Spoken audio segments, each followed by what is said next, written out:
Yeah, if centrism isn't dead, then it's in trouble because systems that have been shown themselves to fail or to lead to very negative, destructive results, like communism and fascism, is that people are looking for other solutions, period. Even if it's something that has so much negative baggage with it. There was an incident that happened that I'm going to talk a little bit more later on the IG Live, but there's a country in South Asia that's known as Myanmar. It's a country with a very, a long struggle for democracy, for independence, for stability, and it has had another blow, a serious blow dealt to it in terms of maintaining all of those things, but especially democracy. There's some details that are still coming out about it.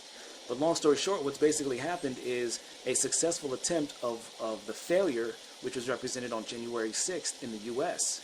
at the Capitol. You had a fascist leader, a right-wing extremist leader, Donald Trump, who had been whipping up his, he came into the game tapping into that very, xenophobic, very bigoted, very patriarchal, and, very pro-capitalist, just crony capitalist right in your face agenda, and he was always stoking those flames. He was always playing into that, and he played the hits all during his tenure up until the very last days, literally, which culminated in all the different factions of people who would have supported him, storming the Capitol. And there's even, there's plenty more details coming out and indictments and, testimony from different people and saying that, no, I was directly influenced by Trump or from Ted Cruz or from, Senator Hawley or, these other proto-fascists in Congress. And of course, some of the details that we learned was the hesitancy on deploying and being prepared enough troops, enough personnel to effectively secure the Capitol. And then, mind you, you had some of these same Congress people, these fascists in there, these right-wing extremists, that were literally tweeting out the locations or sending messages of the locations of the senators while they were like in underground tunnels and trying to flee. Ocasio-Cortez, she just uploaded, she did an IG Live where she described, the trauma that she, as a sexual assault survivor that she experienced, and how when she was hearing somebody bang on her door during the time of the storming, how she was triggered. That trauma had been reignited, and she felt that as if she was going to be killed. And mind you, there were plenty of figures who went there armed and with they explicitly went with the intent, of if not killing some of the Congress people, then definitely at least assaulting them and kidnapping them, and probably holding them in some makeshift tribunal, their own tribunal, which then they would probably be punished with execution. Let's be honest here. That's how those people roll. But the thing is that just like the presidential race, just like the election, it was way too close. It should not have been that close. Democrats lost they lost seats in the House that they weren't supposed to. They barely secured the Senate.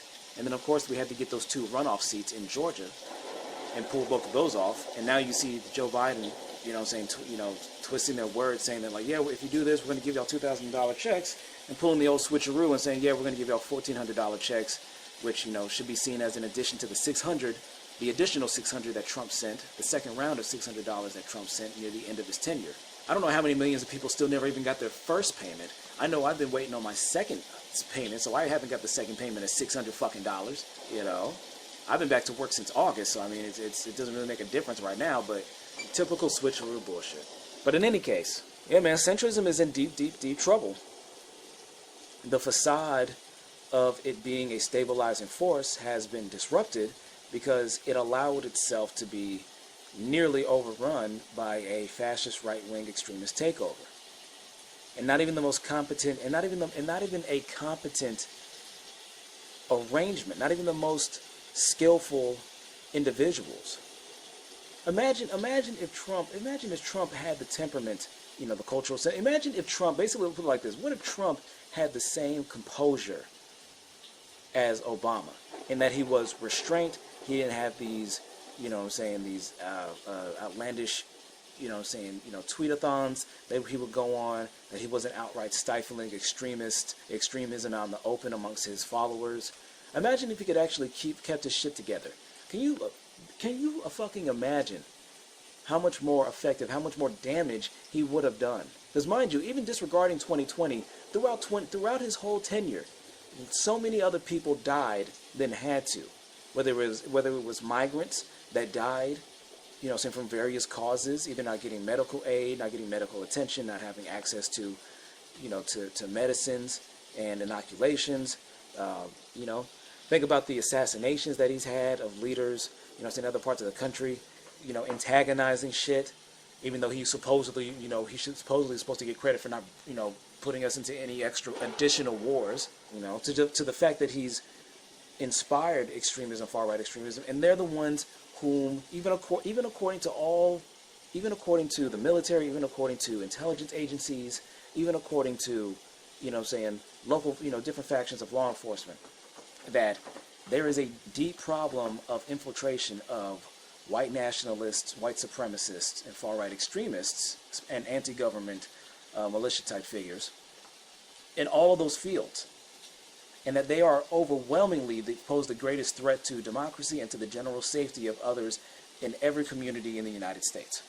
Centrism, which likes to posture as being the common sense idealism, but with pragmatism, that looks at the arguments that conservatism brings and liberalism, and just defaults and says, okay, we need to meet in the middle, as if it's a virtue in and of itself.